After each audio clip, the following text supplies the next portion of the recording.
Hi guys, this is Co here. This is our video for 3B, our 3B lesson. And in 3B, we learned to simplify radical expressions. So this is a new kind of expression. It's an expression where we have a radical or a root. And a few things that we need to learn about radicals, okay?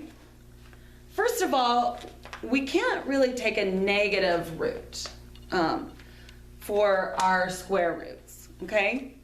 So we're learning about something called I. And what we want to remember is that I squared equals -1, okay? And I itself equals the square root of -1.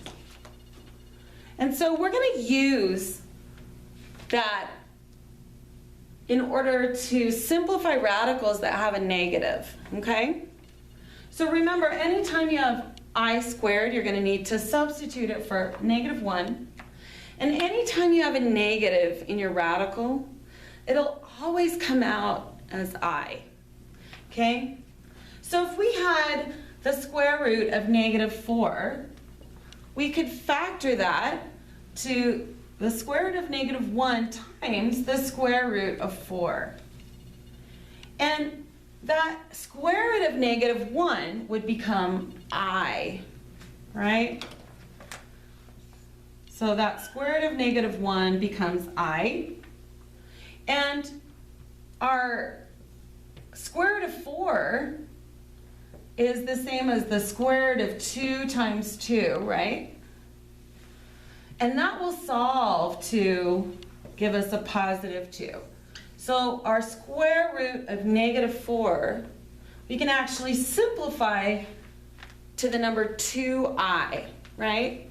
It's I for imaginary, right? Because we don't have any number on our number line that represents the square root of -1. So we have this number we call an imaginary number, or I, and we use it to take our negative out of our radical, okay? Let's do an example.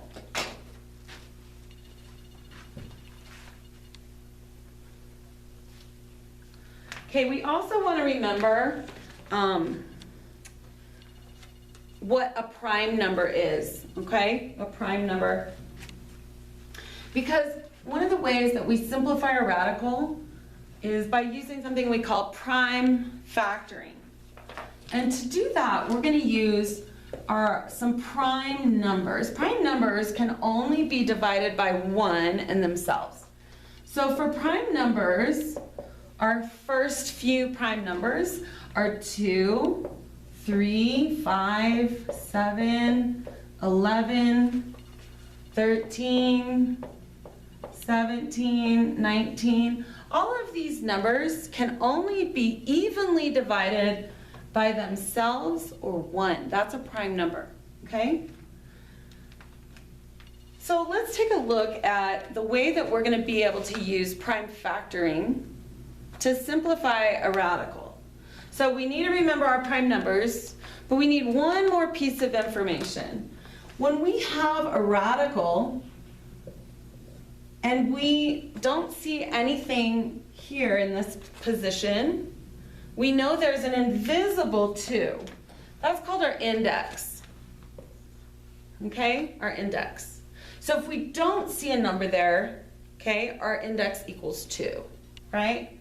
If our index is something different than 2, then we'll see it out there on our radical, okay? And when our index is 2, or when we see a radical like this, or a square root, what it means is we need 2 of the same exact number multiplying on the inside to solve our radical, okay?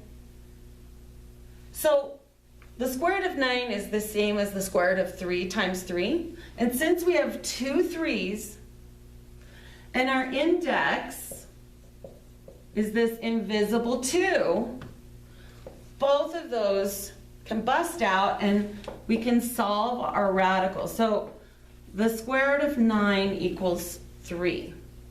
Let's see what that looks like if we have a bigger term, okay?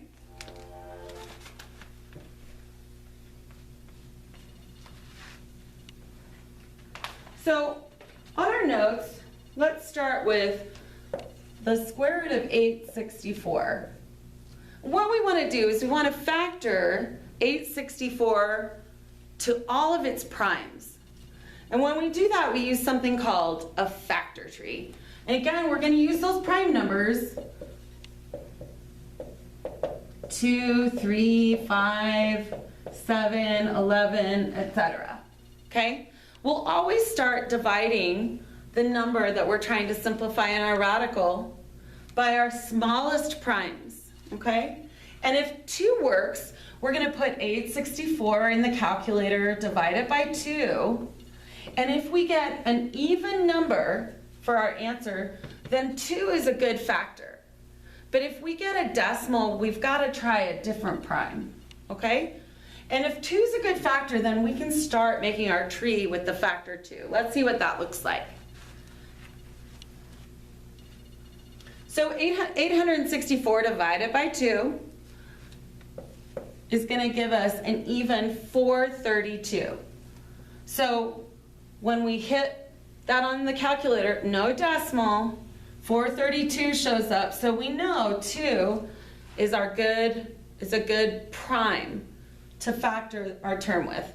Now since 2 is a prime, we're not going to factor on this side anymore, but we are going to keep going with 432. And we're going to try 2 again.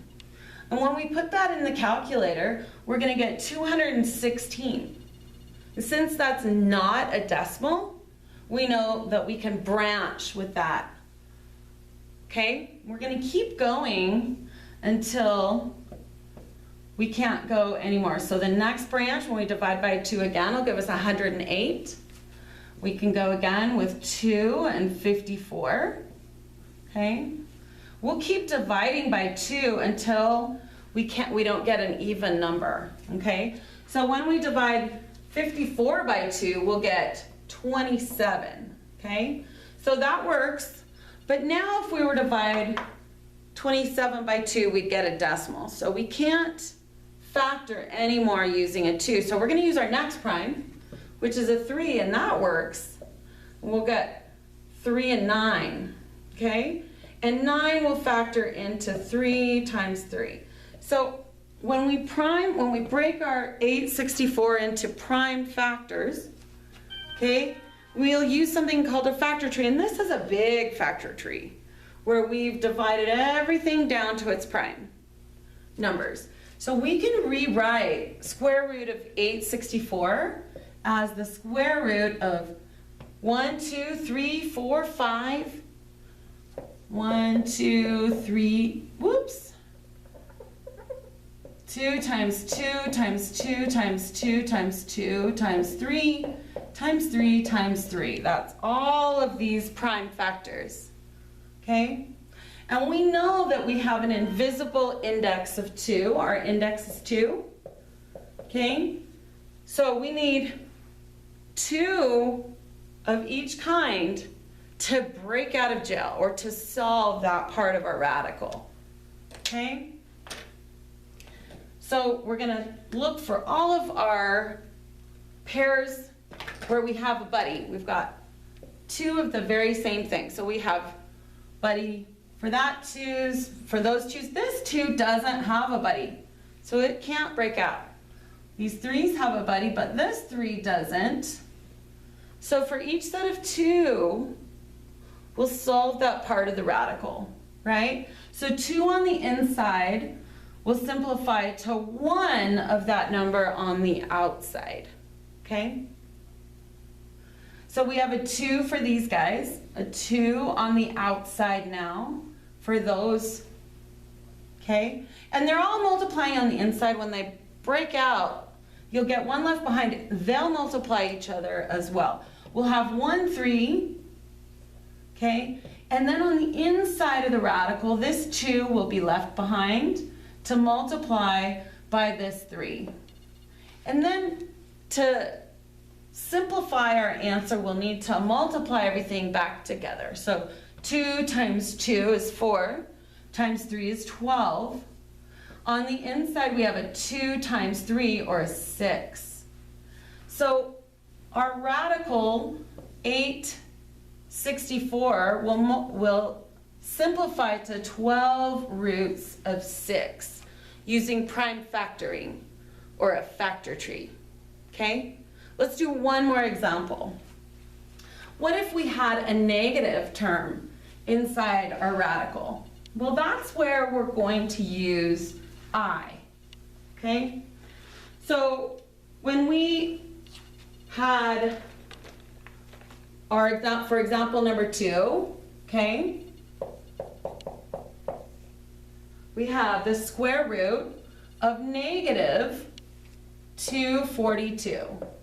And the very first thing that we want to do if we have a negative inside the radical is to take that negative out as an I. We're going to factor out that negative as an I. And what you need to do to show your work is to just circle that negative and bring it out as an I. All right?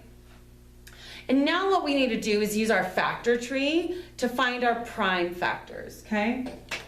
So we'll factor using those prime factors. And since this is an even term, we're going to start with 2. Okay, and 2 goes into 242 121 times.